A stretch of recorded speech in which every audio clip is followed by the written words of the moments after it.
Cina buta itu lebih kepada kawin kontrak. Ada yang sebutkan bantungon, tulungon. Tulungon dalam artian dia kawan dia itu telah cerai, talak 3 dengan istrinya, kemudian dia minta tolong, kawan ini minta tolong, hai, belum kawin ini lu, jangan kata itu ada.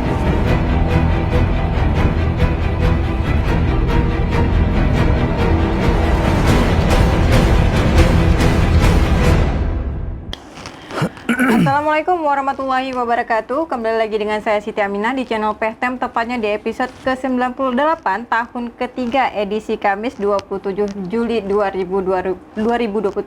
Bagi rekan yang belum subscribe, silahkan subscribe, dan kita masih menunggu komentar yang positif dan membangun pastinya. Bagi rekan Pehtem, kali ini kita tidak membahas tentang isu politik ya, tapi kita membahas isu tentang rumah tangga. Nih, kerap sekali dalam rumah tangga terjadi peristiwa perceraian ya, kemudian perselisihan, nikah siri, dan ini adalah fenomena di sosial kita. Kita akan angkat tema tentang praktik nikah Cina buta di Aceh dalam perspektif syariat Islam, halal atau haram, bersama narasumber kita Pak Ustadz Muhammad Nizar S.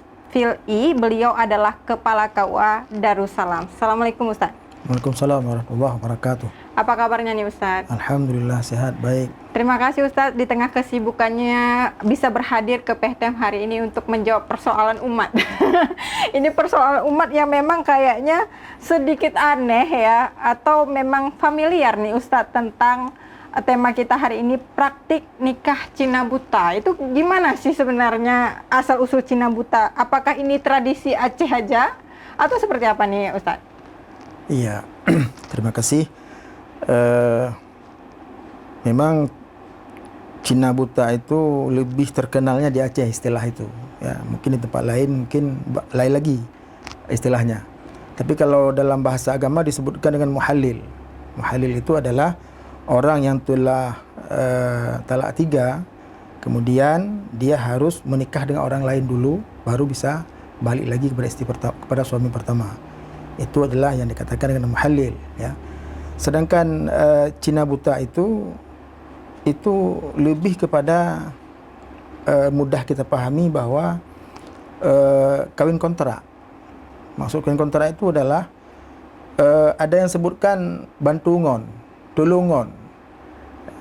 Tulungon dalam artian dia kawan dia itu telah cerai, talak 3 dengan istrinya, kemudian dia minta tolong, kawan ini minta tolong, hai, belum kawin ini ulun jangan dekat jadi rumah, supaya saya bisa kembali kepada istri saya. Jadi kalau kita lihat kepada apa definisi perkawinan, Cina buta itu sudah sangat jauh dengan apa yang diinginkan oleh sebuah perkawinan. Karena perkawinan itu kan ikatan suci ya, suami istri, pria dengan laki-laki, pria dengan wanita, mengikat janji untuk sehidup semati, luar dalam, lahir batin, untuk kekekalan hubungan keduanya ya, dalam membina keluarga yang sakinah mawaddah warahmah. Tapi Ustadz, ini kan konotasi ya pemirsa Pehtem, Cina buta. Ini konotasinya tentu kalau kita bilang itu kan negatif. Apa disebut Cina buta? Apa karena memang rasis sekali istilahnya, bahasanya kan salah-salah orang Cina buta, istilahnya seperti itu Ustaz. Ya, kalau kita dengar dulu orang-orang tua kita ceritakan, memang Cina butanya aib, nyodul dile, urung Tuhan yang jemen itu aib. Aib dalam pengertian but yang gemale ya, but gemale butnya. Jadi hatena tidak urang yang kata leleh dengan urinong gaknyan. Maka jalan keluarnya adalah harus ada orang lain yang menikah dulu dengan istrinya, baru dia boleh kembali kepada istrinya. Maka ho yang kita nyong tim ya, ho yang kita nyong tho mekawin nginong lu nanti Cina buta yang tim dengan urinongnya, maka gebuh tu Cina buta itu yang kita dengar dulu ya. Maka sahih enggak sahihnya itu nyan hana ada punatai ada tapi begitulah ceritanya dulu. Sehingga kalau kita baca dalam beberapa literatur itu istilah Cina buta itu memang yang lebih terkenal itu di Aceh. Kalau di tempat lain mungkin lain lagi istilahnya, kita nggak tahu. Tapi kasus Cina buta ini Ustadz, apakah masih ada atau seperti apa, atau sudah mulai hilang nih di tengah masyarakat? Selama saya di KUA memang ada yang datang kepada saya bertanya bagaimana istilah Cina buta. Saya katakan bahawa kami di KUA itu tidak mengenal istilah Cina buta, ya kan. Cuman yang ada di KUA itu adalah ada syarat-syaratnya untuk menikah. Ya, lengkapi syaratnya. Setelah melengkapi syaratnya, kita akan menikahkan. Dalam artian kita akan mencatat pernikahannya, karena yang menikahkan tetap walinya. Ya, jadi kalau misalnya seorang yang telah bercerai, janda misalnya, dia sudah bercerai, ingin menikah lagi, harus dia bawa surat perceraian dari Mahkamah Syariah. Begitu juga dengan suaminya, kalau dia telah menceraikan istrinya, ingin nikah, maka dia harus melengkapi syarat yang salah satunya adalah akta cerai dari Mahkamah Syariah. Oke, Ustadz, tapi ini menarik masalah Cina buta ini. Ini kan artinya Cina buta ini ada penyesalan dari seorang suami ketika talak 3 ya Ustadz ya, sehingga dia mau balik lagi kepada istrinya. Kan seperti itu. Betul. Sehingga dia harus menikah lagi dengan wanita lain baru bisa balik ke istri yang pertama. Nah, kalau misalnya Ustadz katakan tadi di KUA hanya memfasilitasi misalnya sesuai dengan syarat Mahkamah Syariah. Terus bagaimana kalau seandainya ada pengaduan kasus misalnya si Ani mau menikah lagi dengan istrinya? Apa solusinya? Apakah bisa langsung menikah tanpa harus Cina buta nih Ustadz? Pernah kejadian di saya, datang seorang itu di hari megang itu. Dia katakan bahwa dia sudah tidak ada lagi dengan istrinya. Kenapa? Persoalannya adalah persoalan karena perceraian di Aceh itu banyak sekali sebab-sebabnya. Di antaranya ada orang istrinya itu yang dengan pinjam uang di tipu tibelah. Iya. Kan? Pinjam online ya? Pinjol ya. Tapi ini enggak, datang dia ke rumah. Koperasi. Saya nggak tahu itu bagaimana, apakah koperasi datang dia pinjam uang tapi bayarnya lebih daripada itu, ya. Peng mujung lah kalau bahasa orang Aceh. Jadi tanpa dia pinjam itu tanpa sepengetahuan suami. Jadi ketika suaminya pulang, dia sampaikan udah ada orang yang tagih hutang, ya kan. Banyak mutang lu mutang urina orang mutang, maka bengilah ragamnya dan bercerai. Dalil datang ke saya, bagaimana? Ini saya 2 talak 3. Saya udah nyesal saya. Padahal dia udah punya cucu dan sebagainya. Kiban caranya mungkin. Oh, luntang lelon. Jadi i gampong kena tengkuron. Kiban mak tengku ke pegah. Hanjitnya. Hanjit le payah pecina buta. Ya kan? Pada bawah tengku dan lonjak bandum tengku pegah payah pecina buta. Oh, benar. Jadi lun pegah lun bahwa KUA yang tembak KUA apa kena payah pecina buta ataupun hana pecina buta, pendapat sudah ada, sudah disampaikan oleh tekun-tekun di kampung. Saya tidak mau berpendapat lagi. Nanti kalau saya berpendapat, nanti saya sudah beradu dengan tekun kampung. Boleh di saya, tidak boleh di tekun kampung. Nanti anda tidak bisa pulang kampung. Hanjit orang kampung tu. Jut balun, hanjit bertengku. Ya, maknanya jadi saya tidak mau berpendapat lagi. Tapi syarat-syarat untuk menikah di KUA dan kan depu lemah helon dong kali menikah. Lengkapi syaratnya, menyokana syaratnya dan urung cik ke yang ngerti menikah, lun akan loncat lemah helon. Berarti Cina buta tidak terhitung dalam aturan negara dong, Ustadz, atau seperti apa? Cuman ada di dalam aturan, misalnya kan tadi perspektif tengku misalnya. Tengku kan berdasarkan perspektif mazhab misalnya. Tapi kalau di KUA itu apakah memang tidak masukkan ke dalam aturan negara atau seperti apa? Enggak, persoalan hari ini adalah ada beda pendapat antara kita. Ya, ada orang yang mengatakan bahwa orang misalnya seorang suami kun mbak inong nyok do ke taluk leh. Ya, kan ada yang berpendapat itu jatuh satu. Ada yang berpendapat yang tak jatuh leh. Itu persoalannya hari ini. Ya kan? Jadi kalau misalnya ditanya kepada kami, itu bagaimana pendapatnya? Ya kan? Sebelum dia tanya kepada kami itu, dia sudah tanya dulu kepada tengku di kampung. Ya kan? Jadi tengku di kampungnya dululah yang berpendapat. Jadi kalau misalnya di tengku kampung itu sudah mengatakan nya jatuh leh, nya pegak kamu kau menyakin nya jatuh sah, ya kan? Ataupun kata pegah hana nikah, jadi susah kamu. Jadi kibancit, kamu hanya menjelaskan bahwa syarat nikah bak kamu ataupun syarat terdaftar nikah lagi nyo. Kamu hanya kami tidak berpendapat lagi bagaimana tentang persoalan beliau itu. Oke. Tapi Ustadz ini juga masih terkait Cina buta. Kalau misalnya nih di dalam koridor nih, kan Ustadz nih sebagai kepala KUA ya di Darussalam. Permasalahan apa yang kerap sekali misalnya muncul alasan perceraian dari orang yang pelapor? Iya. Di awal tahun kemarin 2023 di Aceh Besar itu kan heboh juga tuh dengan tingginya angka perceraian di Aceh Besar ya, sehingga Pemda Aceh Besar kemudian juga menggelar rapat rakor dengan Kemenak dengan Mahkamah Syariah. Kenapa ini banyak sekali terjadi perceraian? Itu banyak sebab alasan yang menyebabkan perceraian. Di antaranya nikah muda ya. Nikah di bawah umur kadang. Maksud nikah di bawah umur, menurut dalam aturan kan dikurung belah tahun. Untuk menikah itu di mahkamah di KUA itu dikurung belah tahun. Kadang-kadang badan karaya.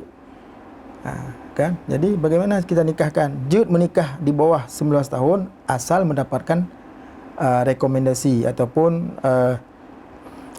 dispensasi dari Mahkamah Syariah. Kemudian lintu muda, darah baru muda, ya kan? Cerai kadang. Karena terlalu mudah. Ada juga dengan kemajuan teknologi dengan HP, Pak Jarro kan.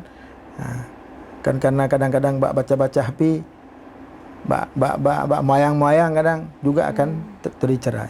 Ada juga karena judi online. Ada juga yang datang ke saya, dia pegawai, suaminya juga punya uang, ya, kasus-kasus yang menyebabkan tapi tidak sampai ke perceraian. Dalam pengertian begini, dia mengadu pada saya, Pak, persoalan rumah tangga saya seperti ini.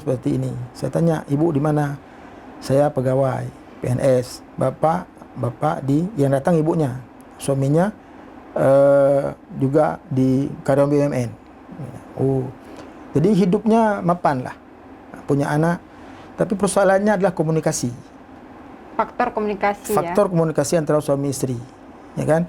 Si suami jam 7 turun dari rumah, pulangnya jam 7. Ya kan? Itu si suami pun pulang jam 7 itu pun kadang-kadang nggak langsung ke rumah. Dia singgah di kedai kopi, ya, ketemu kawannya, ataupun pulang ke rumah tapi ya setelah salat maghrib dia ke kedai kopi lagi, baru pulang ke rumah nanti jam 12. Jadi tidak pernah ada waktu untuk berbicara dengan si istri. Juga apalagi dengan anak-anaknya, jam 12 sudah tidur anaknya.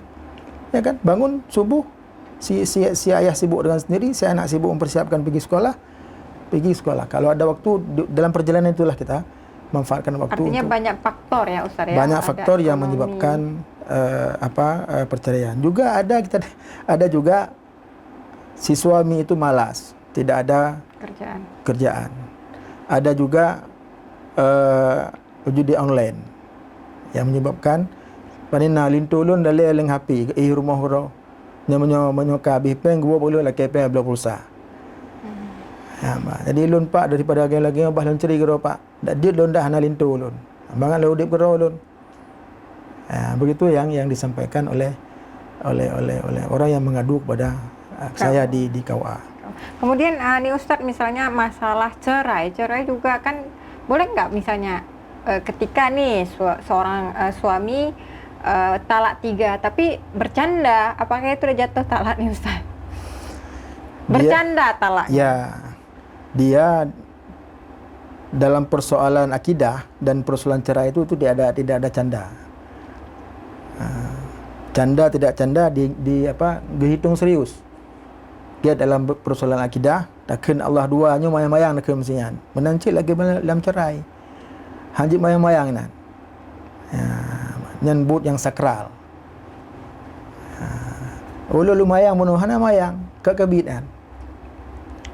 Terus kenapa misalnya terjadi, kan berarti kan orang Cina buta itu kan menyesal, ingin balik. Ya, memang semua seperti itu. Jadi pilun Pak penuh lambengeh lungken Pak, lun taliknya lambengeh, ndak lambengeh harus nikah.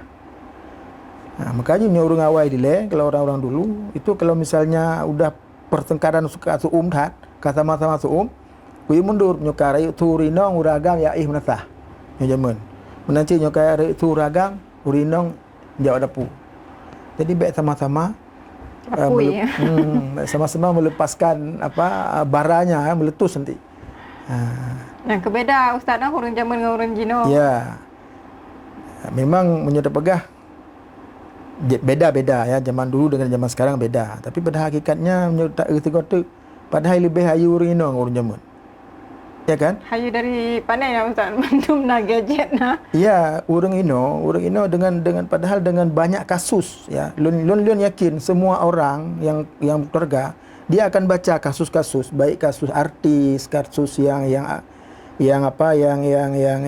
up to date, yang di koran, di WA, dia akan baca kasus perceraian. Yang seharusnya jid ke pengalaman bagi dia, menjadi guru yang baik bagi dia tu. Lagi nyo kejadian jih. Nyo lun baik lagi nyo. Nyo jamun ko hana lagi kan. Hana ada depu. Kenapa urang ino han belajar inan dengan kasus yang ino kan artis ko lut hak menteri ino. Ya kan? Kemudian le cerita baca koran-koran dum perceraian pak lain dum. Kenapa itu tidak menjadi pelajaran bagi urang yang bacanya? Jadi banyak sekarang kasus ya pemirsa PTM yang ada di rumah, perceraian, kemudian pernikahan dini. Tapi nih Ustadz, sesuai pengalaman Ustadz nih di KUA, itu alasan kerap sekali misalnya seseorang menikah, di KUA itu kan ditanya pasti ya, apa sih alasan menikahnya, itu banyak seperti apa Ustadz jawabannya? Apakah misalnya yang non educate misalnya, yang belum berpendidikan sama orang berpendidikan seperti apa? Ya, memang waktu tanyong ada je orang menikahnya nyotok kau akan ngebimbing le bimbingan nikah. Dalam masyarakat tes juga. Ya, tes nikah. Ladum nayang yo hang jejak ladum. Coba takut tes ber ya kan. Baca Quran le. Memang ya standar ya. Kita tahu ni teh kau baca Quran tu le. Baca Quran, baca Fatihah kan, baca doa doa istinja kan.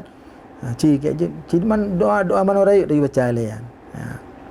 Nyan mempunyai di doa mano hanjut bagaimana menikah. Kanya le. Jadi kiban jalan keluarnya yumurno le. Duduk atau tago nyu hafai doanya le ron. Hanjut batarang batace. Tabak leh menikah hande nyan ka perle tabak hande. Ya kan? Jadi lagi nyan. Hande baru datanyong nyo wadon menikah nyo. Termasuk datanya Pak Menteri urang ron. Memang Menteri ji nayane, nayam Menteri tempat kerja, nayam Menteri rot api, kan bawa pepoh boleh malam Menteri kan. Le, mak kepa menikah orang datanya.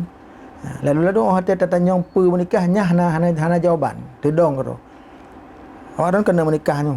Mun pe menikahnya. Menikah kawin Pak. Mak kepa kawin. Lalu nanti jauh lah untuk menikah. Kan? Jadi nyo benar depu le kepa orang mengkawinnya. Lalu nanti dong Pak hana penjawab. Tapi bagi sebahagian orang yang karena pendidikan kepada nyo sunnah Nabi, ya kan? Kemudian untuk pelihara agama, sebahagian agama, kemudian bagaimana keturunan, ya kan? Kemudian untuk menjaga mata, itu bagi orang-orang yang sudah mufhum mufhum. Tapi bagi sebahagian besar orang datanya boleh menikah orang le. Hana itu tak pada pegah katanya. Oke. Ustadz, ini terkait pernikahan juga di KUA. Apa gratis atau memang berbayar kalau di KUA? Karena nih mohon maaf ya Ustadz, terkadang ada misalnya menikah di KUA misalnya ada yang bayar, ada yang tidak. Itu seperti apa sebenarnya regulasinya Ustadz? Ya. Kalau menikah di KUA, proses nikahnya di KUA ya itu gratis. Ya. Mendaftar semua itu gratis. Tetapi kalau nikahnya bukan di KUA, misalnya di masjid-masjid misalnya, di masjid kecamatan ataupun di masjid Raya Baitur Rahman ataupun di masjid Kecilumi, di masjid Oman, itu harus bayar 600.000. Bayarnya pun untuk ke negara. PNBP namanya itu, penerimaan pajak, penerimaan negara bukan pajak. Jadi nanti setelah dia mendaftar nikahnya di mana, misalnya di masjid, kita akan kasih billing namanya, dia akan bayar apakah di kantor pos ataupun di bank, langsung bayar ke kantor pos ataupun di bank. Oke. Berarti kalau ada nih misalnya yang mendaftar misalnya di desa, terus kemudian mengambil uang, padahal nikahnya di KUA, berarti itu pungli ya Ustaz ya? Itu kan bukan di wilayah kami, itu di desa. Mungkin itu sudah menjadi suatu peraturan Enggak, di desa. nikahnya di KUA. Ya, yang ambilnya orang, kan bukan Desa. orang KUA, orang desa kan. Bisa saja desa membuat aturan seperti itu. Ya kan? Seperti orang misalnya Pak Kecil, ini siapa saja yang buat surat desa itu harus sumbang 50.000 misalnya. Itu kan sah-sah saja kalau ada kanun. Misalnya ada orang jual lembu misalnya ataupun jual kambing, bukan perlu surat dari kecil.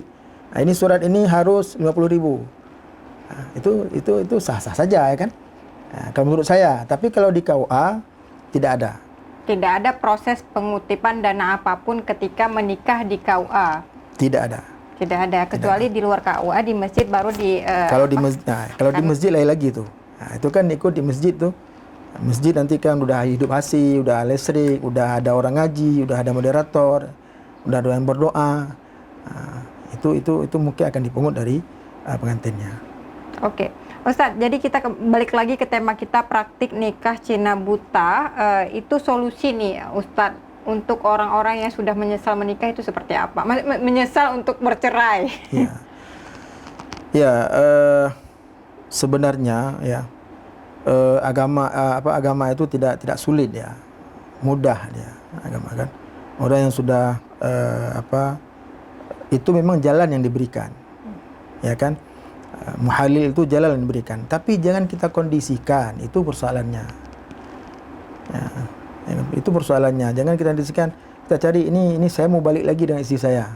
Ya, kamu kahwin ngino lu tian. Ya kan? Nanti dia kamu kahwin kira-kira menurut agama ini langkah cerai ju. Jangan seperti itu. Tapi biar dia mengalir. Nah, biar alami dia. Kalau dia mau nikah dengan ataupun siapa yang mau nikah dengan istri kita, kemudian dia cerai lagi, jangan kita terus cerai. Kan kalau kamu kahwin dengan cerai malu kun mengkawin dengan ngajinya ya hanjut. Oh, alami yang dianjurkan Yang ya. dianjurkan Perceraian alami. itu tidak boleh dipaksakan lagi. Tidak boleh. Lanjut. Tapi katanya kan kontrak. Itulah yang dikatakan Cina buta itu. Kalau kita definisikan Cina buta, yang mudah kita pahami kan itu. Lagi lo pakai apur menua bantungon ya. Berarti haram atau halal? Bisa atau enggak? Nabi kepegah gelaknat urang muhalil dan muhalalah.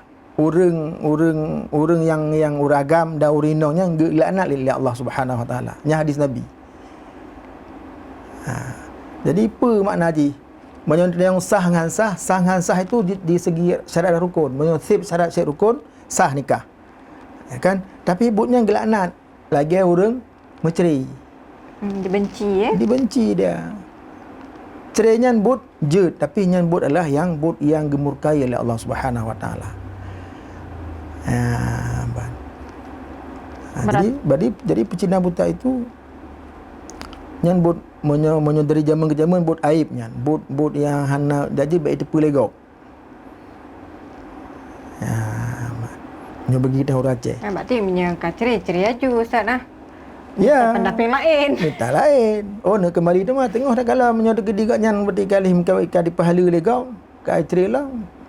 Ada juga seperti itu. Ada yang alami seperti itu. Ada. Seorang dah cerai, talak 3, ya kan?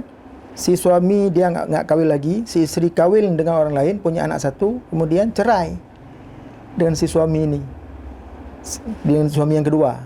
Suami pertama kembali lagi kepada isteri yang pertama. Pertimbangannya apa tadi? Anak macam-macam. Mandai pun dah pegah kon. Mandai pun dah pegah nyo baik nak kelang kelintu, baik nak kelang kepala lain, tapi nak kelang ke anak nyo. Waktu bercerai kan, yang hancur kon suami isteri yang hancur. Yang hancur itu anak. Get anak mentaubat maupun anak karaya yang hancur ya, secara psikologis anak. Dia akan tertanam di bawah alam sadarji bahawa orang cilon zaman gemencerai. Ini akan berpengaruh terhadap kehidupan jiwa. Dampaknya ya Ustaz ya terhadap anak pemirsa PTM yang ini seorang laki, karena memang laki-laki yang dikasih talak. Oh, perempuan juga banyak pasah nih Ustaz.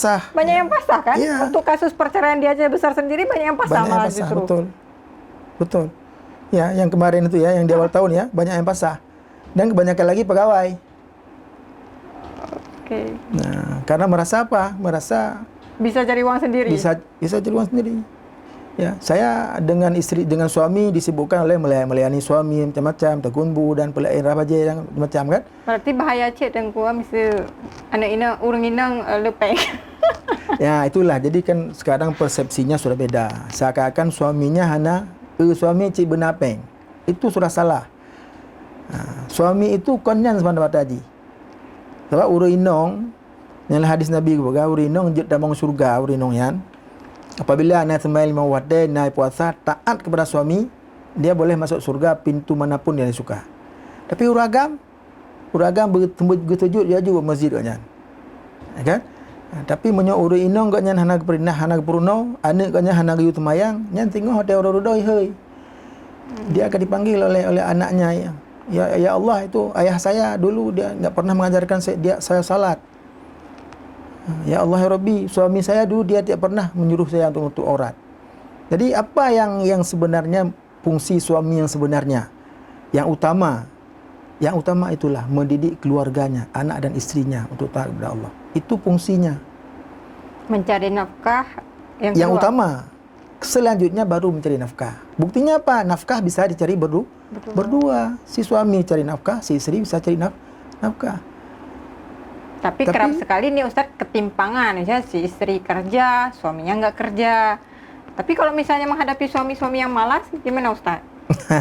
Ya. Karena kan kewajiban mencari nafkah itu kan ada pada laki-laki. Ya, betul, untuk menafkahi laki-laki. Ya, betul. Nah, itulah jadi saya selalu mengatakan dalam bimbingan nikah, dalam khutbah nikah bahwa tidak ada keluarga di dunia ini yang adem ayem. Pasti ada masalah. Tidak ada di suami, masalahnya dia ada di suami istri, ada di anak-anak. Tidak ada anak-anaknya, ada di mungkin ya dia di mertua ataupun di ayah kita. Tidak ada di ayah kita, ada di saudara-saudara kita. Jadi jalan keluarnya apa? Sabar. Sabar ya Ustaz. Ya. Sabar nih udah langka nih Ustaz. Sabar ini sudah langka. Yang nampak ini apa? Yang nampak semua materi semua yang kita nampak. Ya kan, seakan-akan suami itu harus bawa pulang emas setiap hari, waktu pulang sore harus bawa pulang uang pulang emas. Itu yang harus kita bedakan. Itu yang harus kita edukasi kembali ya kepada masyarakat bahwa fungsi suami yang pertama itu adalah bukan semata-mata mencari uang, sekalipun itu cari uang. Kalau ditanya tadi bagaimana solusinya kalau suami malas, ya, nah, itu kita punya orang tua, kita punya guru.